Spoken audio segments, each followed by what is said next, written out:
Hello students, welcome to class 7th। बच्चों, ये आपकी अंतरा व्याकरण एवं रचना की बुक है।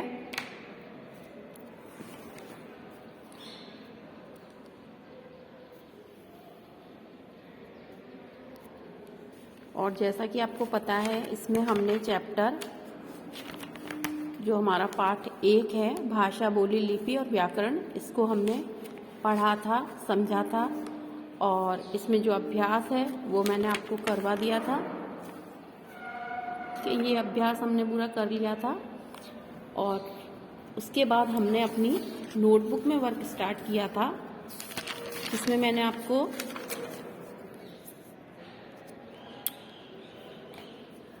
भाषा, बोली, लिपि और व्याकरण के बारे में कुछ पॉइंट्स लिखवाए थे। सबसे पहले हम भाषा, बोली, लिपि और व्याकरण पाठ 1 पाठ का नाम डालेंगे। उसके बाद भाषा, भाषा के रूप, भाषा के रूप कौन कौन से होते हैं, मौखिक भाषा और लिखित भाषा। उसके बाद था हमारा मातृभाषा, राष्ट्रभाषा और बोली। ये सारे पॉइंट्स मैंने आपको आपकी नोटबुक में लिखवा दिए थे। अब है हमारा लिपि। लिपि के बारे में मैं आपको समझाती हूँ। लिपि का अर्थ होता है किसी भी भाषा की लिखावट या लिखने का ढंग। ध्वनियों को लिखने के लिए जिन चिन्हों का प्रयोग किया जाता है वही लिपि कहलाती है। अर्थात मुख से उच्चरित ध्वनियों को लिखित रूप में बदलने के लिए लिखित चिन्हों या वर्णों का सहारा लिया जाता है। इन्हें लिखने के ढंग को लिपि कहते हैं। कुछ भाषा तथा उनकी लिपि इस प्रकार है।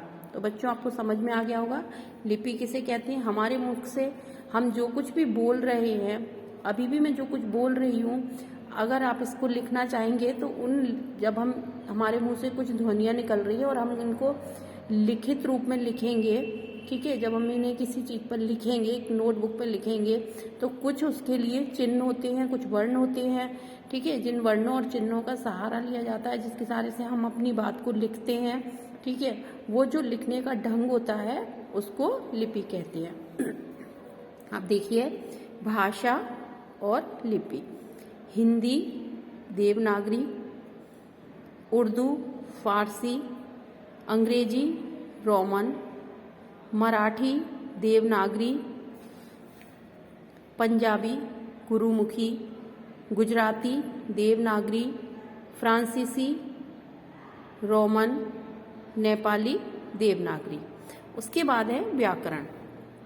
व्याकरण वह शास्त्र है जो हमें किसी भाषा को शुद्ध बोलना, पढ़ना और लिखना सिखाता है। उसके बाद है व्याकरण के अंग। व्याकरण के 3 प्रमुख अंग होते हैं। नंबर 1 वर्ण विचार। वर्ण विचार यानी कि जैसे कि छोटा बड़ा है, यानी कि जो हमारे स्वर और व्यंजन है वो वर्ण होते हैं। उसके बाद है शब्द। स्वर और व्यंजन को मिला के हम शब्द बनाते हैं और शब्दों को किसी व्यवस्थित क्रम में जब हम रखते हैं तो वाक्य बनता है। तो सबसे पहले आता है वर्ण विचार, नंबर 2 पर आता है शब्द विचार और उसके बाद लास्ट में आता है वाक्य विचार। तो बच्चों, ये हो गया व्याकरण और लिपि के बारे में। अब हम प्रश्न उत्तर करेंगे इस पाठ के। चलिए, पाठ 1 प्रश्न उत्तर। सारे बच्चे डेट मेंशन करेंगे। उसके बाद ये 5 नंबर मैंने इसलिए लिखा है क्योंकि आपकी जो बुक में है वो 5 नंबर पर है, ठीक है। निम्नलिखित प्रश्नों के उत्तर दीजिए। निम्नलिखित प्रश्नों के उत्तर दीजिए। भाषा की परिभाषा लिखिए। यहाँ केवल हमें भाषा की परिभाषा लिखनी है, ठीक है। भाषा एक माध्यम है जिसके द्वारा हम अपने भावों और विचारों की अभिव्यक्ति दूसरों के समक्ष करते हैं। इसके बाद हमारा प्रश्न है मातृभाषा और राष्ट्रभाषा में अंतर बताइए। सबसे पहले हम मातृभाषा लिखेंगे और यहाँ पर राष्ट्रभाषा लिखेंगे। इसी तरीके से आपको अपनी नोटबुक में वर्ग करना है मातृभाषा। अब इसके कुछ पॉइंट्स हैं वो हम लिखेंगे।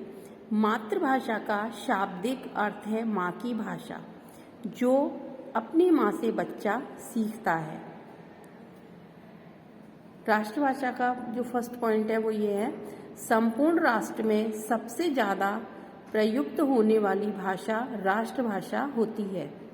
उसके बाद सेकंड नंबर का जो पॉइंट है वो है, मातृभाषा का प्रयोग मानव अपने परिवार या क्षेत्र में ही कर सकता है।